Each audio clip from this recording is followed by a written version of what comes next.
La Constitución Política del Estado y la Ley 1715 garantizan los derechos de los pueblos y comunidades indígenas y originarias sobre sus tierras comunitarias de origen, tomando en cuenta sus implicaciones económicas, sociales y culturales, y además el uso y aprovechamiento sostenible de los recursos naturales renovables.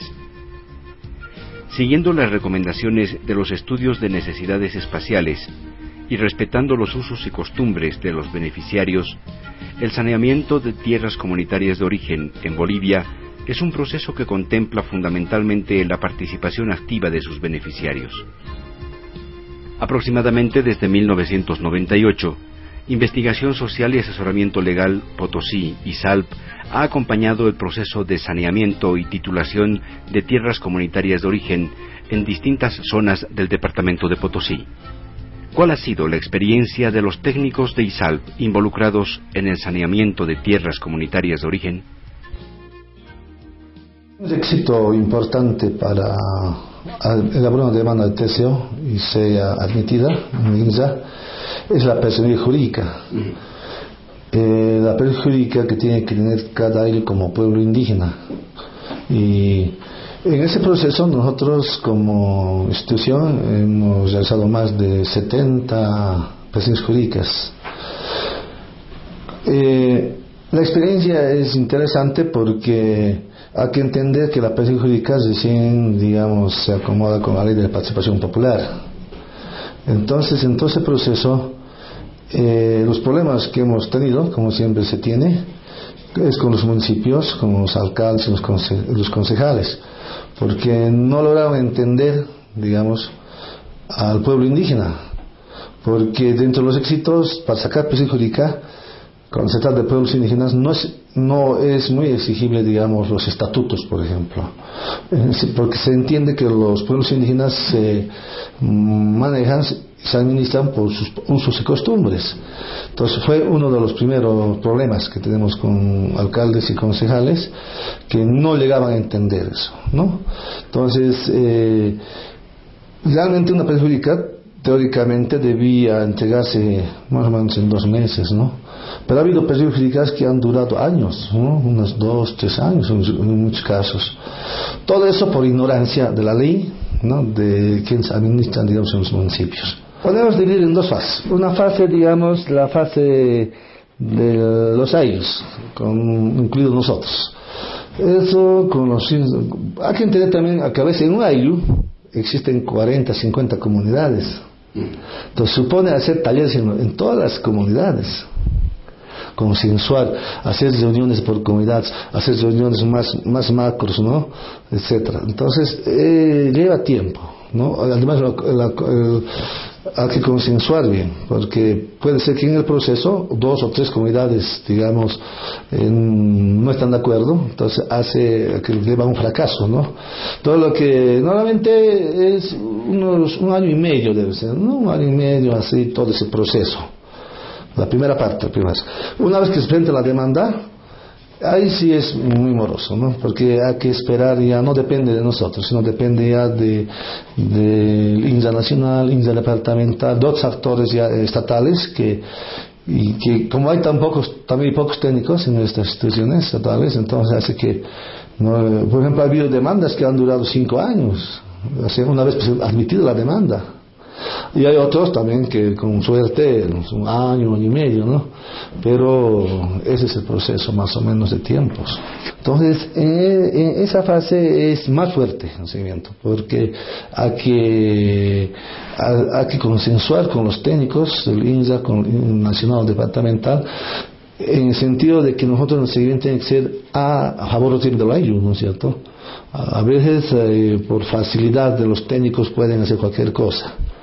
Cualquier problema, pero nosotros tenemos que exigir más o menos como un control con la sociedad civil, con los AILUs, para que realmente se haga, un proceso así claro. La demanda se hace de un territorio. Puede ser que en el proceso, no se llega a cesar, en términos así, porque se tiene que estar cesado todo el perímetro. por muchos conflictos, ya sea conflictos pasadas, conflictos de lindero, etcétera, ¿no? Entonces, una de las exigencias es cesar el perímetro, ¿no?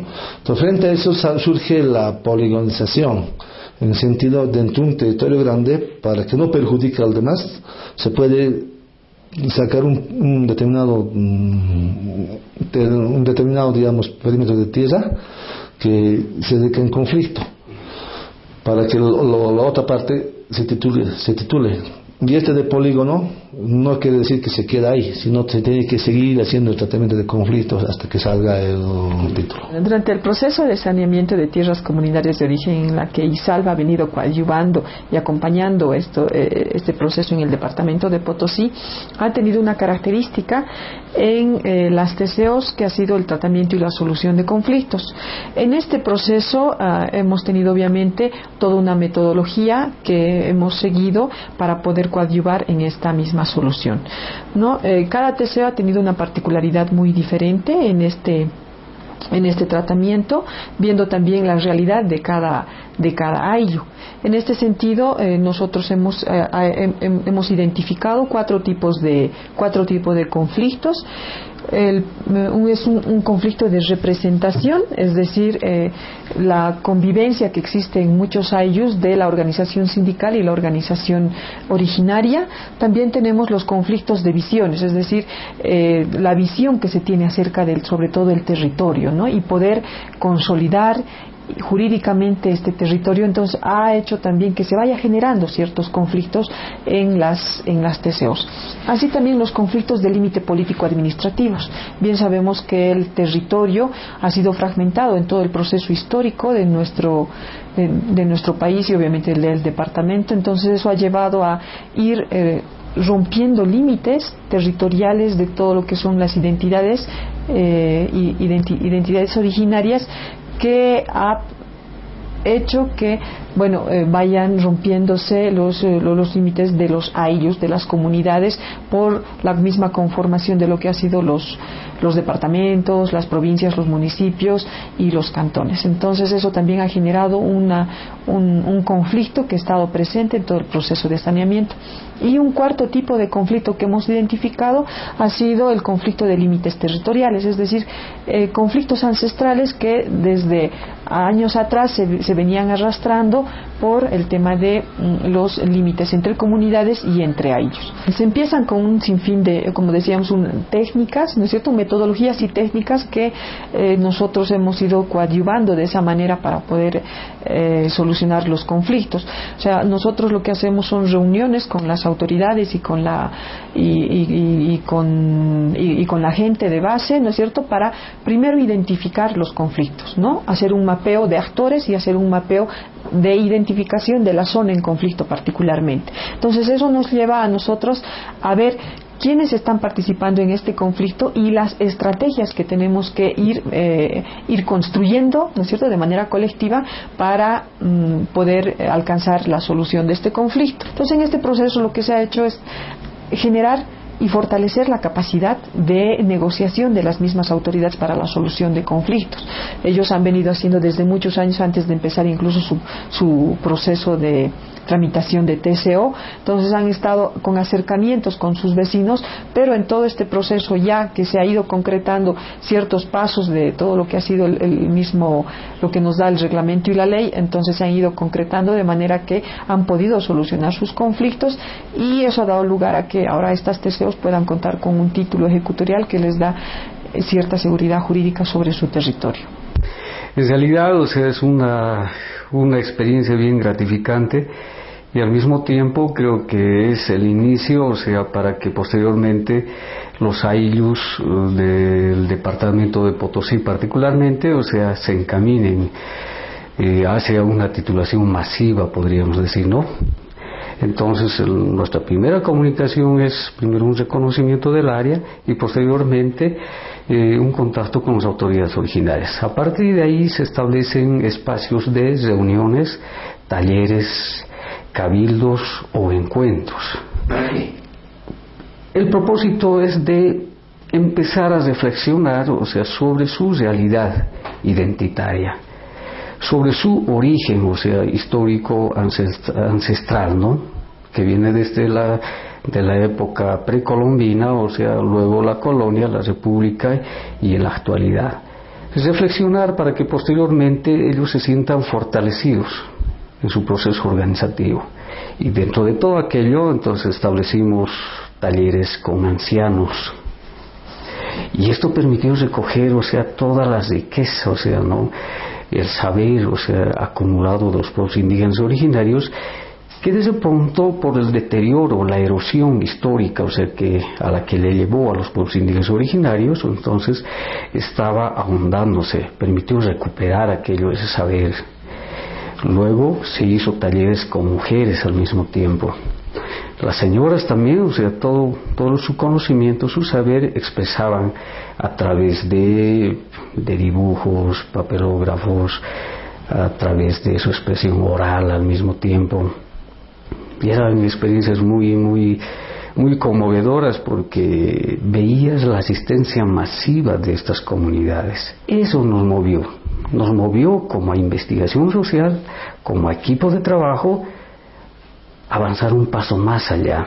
Y yo creo a partir de dos cosas. Por una parte, de la iniciativa del equipo, pero que parte esa iniciativa de observar en la población todo un compromiso, o sea, por su año.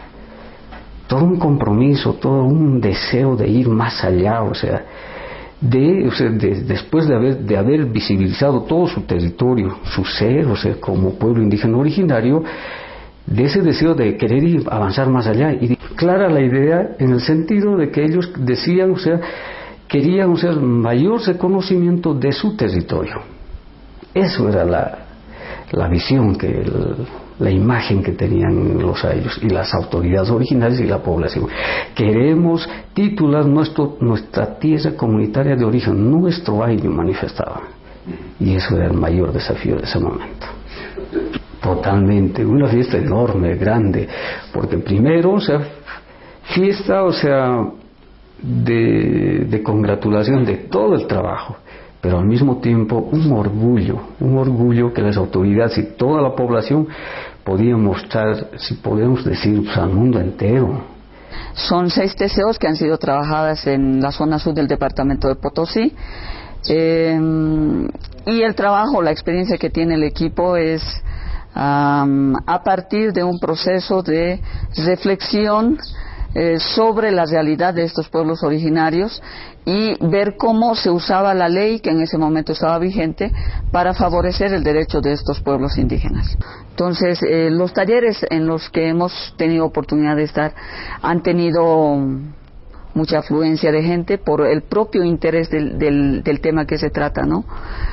Creo que llama mucho la atención el tema tierra en los ayllus, así como el tema agua, convoca mucho a la gente.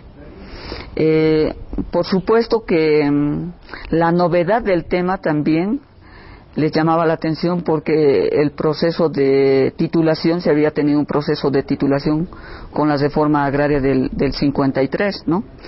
Pero encontrar que hay una nueva ley que nos habla de titulación de tierras, entonces supone también en ellos una llamada de atención sobre lo que está pasando en el país. Creo que el proceso de saneamiento le ha permitido ver al Estado, pero también al personal que ha trabajado del lado de ISALP, pero también del lado del Estado, en representación del Estado, le ha permitido conocer una realidad que es ignorada, ¿no? Entonces, el proceso de saneamiento te permite ver cómo viven estos pueblos, sus dificultades, si los cambios, modificaciones que se hacen en la ley corresponden a una realidad en la que ellos viven. Porque de pronto muchos pueden pensar que los pueblos indígenas tienen más derechos que los no indígenas, pero creo que sucede que no se conoce a los pueblos indígenas en su verdadera dimensión, ¿no? Bueno, el proceso que ha encarado ISALP ha sido muy interesante porque supone que el tema legal no solamente lo domine quien es abogado o quien conoce de las leyes, sino tiene por principio que la gente vaya aprendiendo sus derechos y pueda ejercer un control social en todo lo que ha sido el proceso de saneamiento.